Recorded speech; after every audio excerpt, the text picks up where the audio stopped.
Morning. তোমার সকলে কেমন আছো? আশা করছি তোমার সকলে খুব ভালো আছো, আমিও খুব ভালো আছি। তো আজকের ব্লগটা আমি এখন থেকে শুরু করছি। সকালে বরকে দিয়েছিলাম এই যে কলা, তার সাথে মুড়ি, আলুর দম আর একটা মিষ্টি। আমি খেয়েছিলাম ছাতুর জল। তো স্নান হয়ে গেছে, রান্নার মেনুটা তোমাদের সঙ্গে অবশ্যই শেয়ার করব। তার আগে আমি যে পুজো দিয়েছি সেটা দেখিয়ে দিই। এই যে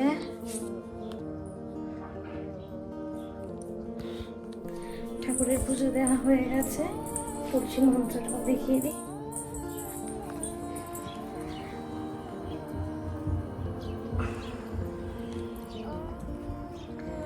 অনেকই জামা কাপড় কেচেছি আজকে, যেহেতু কালকে বেরিয়েছিলাম। তার মধ্যে কিছু শুকিয়ে গেছে, কিছু এখনো আছে ভেজা, সেগুলো পরে তুলবো। রান্নার মেনুটা শেয়ার করে দিই চলো।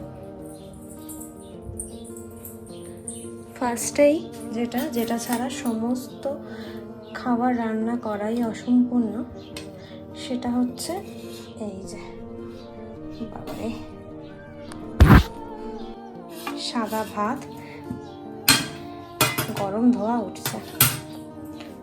তারপর হচ্ছে এই দেখো পাঁপড় ভাজা, তারপর পেঁয়াজ ফোড়ন দিয়ে ডাল, ঘন করে ডাল করেছি পেঁয়াজ ফোড়ন দিয়ে।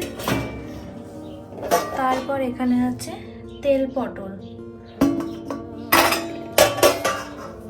তারপর এখানে আছে এই যে ফুলকপি আলুর তরকারি। গা মাখামাখি করেছি, ঝোল ঝোল করিনি। এই হচ্ছে আজকের মেনু। তোমরা কে কি আজকে দুপুরে খেয়েছো সেটা অবশ্যই আমাকে জানাবে। তো চলো, একটু পর বর চলে আসবে। আমি এখন স্নান করে সবে সিঁদুরটা পরেছি, মুখে ক্রিম টিম এখনো কিছু মাখিনি, গায়ে বডি লোশন মাখিনি। চলো, আবার বর আসলে তোমাদের সাথে দেখা হচ্ছে। আমি দেখো এখানে আমার জামা কাপড়, বরের জামা কাপড়, যে কটা জামা প্যান্ট আর কি কেচেছিলাম সেগুলো আয়রন করে রাখলাম। আয়রন না করে রাখলে জামা কাপড়গুলো একটু কুঁচকে যায়, তো আয়রন করে রাখলে জামা কাপড়গুলো একদম পুরো নতুনের মতোই লাগে। অফিসের প্রচণ্ড কাজের মধ্যে বর আর আজকে আসতে পারেনি, তা আমি দুপুরেই ভাত খেয়ে নিয়েছি। মানে বর ফোন করে দিয়েছিল আসতে পারবো না, আমায় খেয়ে নিতে বললো। তা ওকে বললাম যে বাইরে থেকে কিছু খাবার খেয়ে নিতে। স্বাস্থ্যকর খাবারের মধ্যে তো একটু ধোসা, ইডলি এইসবই হয়। তা ইডলি খেয়ে তো দুপুরের পেট ভরে না, আমি তাই বললাম ওখানে মশলা ধোসা যেটা পাওয়া যায়, মশলা ধোসা, ওটা হচ্ছে মানে খেলে পেট ভরে যায় আর স্বাস্থ্যকর ধোসাটা খাওয়া। আমি বললাম ও আপনি মশলা ধোসা খেয়ে নিতে, তা ও খেয়ে নিল।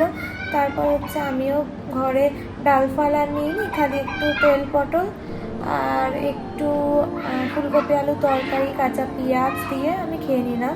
রাতে আর আজকে রুটি করবো না, রাতে আজকে হচ্ছে ভাত বসিয়ে দেবো। একজনের তো ভাত আছেই, আর হাত গ্লাস চাল বসিয়ে দেবো, তাহলেই হয়ে যাবে দুজনের। আর কি আর করা যাবে, অফিসের কাজের জন্য আসতে পারলো না বর। এবার এখন আমি যাব, 6টা বাজতে যায়, 5টা 46-47 বাজে। এখন আমি যাব একটু চা করতে, খুব চা খেতে ইচ্ছা করছে। চলো চাটা গিয়ে করি। এই যে চা বানিয়ে নিয়েছি, তার সাথে এই যে একটা গজা নিয়ে নিয়েছি। চিনিগুলো দেখো এই যে ওপরে ওপরে জমে সাদা সাদা হয়ে গেছে, এগুলো একটু ফ্রিজে ছিল বলে জমে গেছে। আবার কিছুক্ষণ রাখলে এই যে ওপরে সাদাগুলো গলে যাবে।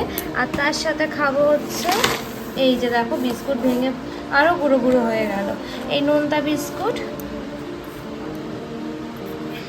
এই যে ঘন চা। সন্ধ্যা 6:30 বাজে, আমার সন্ধ্যা দেওয়া হয়ে গেছে। চলো তোমাদের দেখিয়ে দিই। কারেন্ট নেই অনেকক্ষণ ধরেই, আধ ঘন্টা 1 ঘন্টার কাছাকাছি কারেন্ট নেই। এই যে আমার সন্ধ্যা দেওয়া কমপ্লিট। তুলসী মন্ত্রটাও দেখিয়ে দেবো তোমাদের।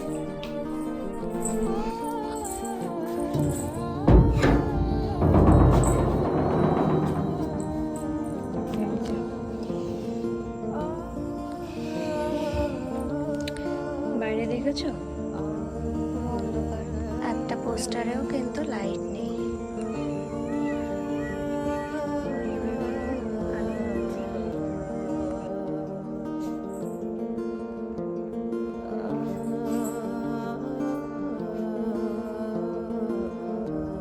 এখানে দেখো আমি একটু শাড়ি পরেছিলাম ভিডিও করব বলে, তো ভিডিও করেছি। তারপর বর চলে এসছে। আমার বরের রিয়াকশানটা খালি তোমরা দেখবে। আমি ক্যামেরা আলাদা করিনি, মুখের সামনেই ধরেছিলাম। যাই হোক, বাকিটা কেমন কি রিয়াকশান দিল বাকিটা তোমাদের শর্ট ভিডিওতে আমি দেখাবো, করা আছে ভিডিও, পরে পোস্ট করবো কিনে। আর এখানে বর নাকি আমার জন্য গিফট এনেছে আমি শাড়ি পরেছি বলে। আসলে কি এনেছে আমি জানি না, তো এটার মধ্যে কি ছিল তোমাদের পরে বলছি।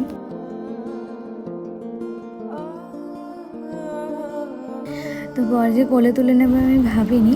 তা বর এখানে এনেছে হচ্ছে ঝালমুড়ি। বর আমাকে বারে বারে বলছে টেস্ট করে দেখতে, তা আমি দুটো ভিডিও ওই জন্য বানিয়ে পরে এখন টেস্ট করতে বসেছি।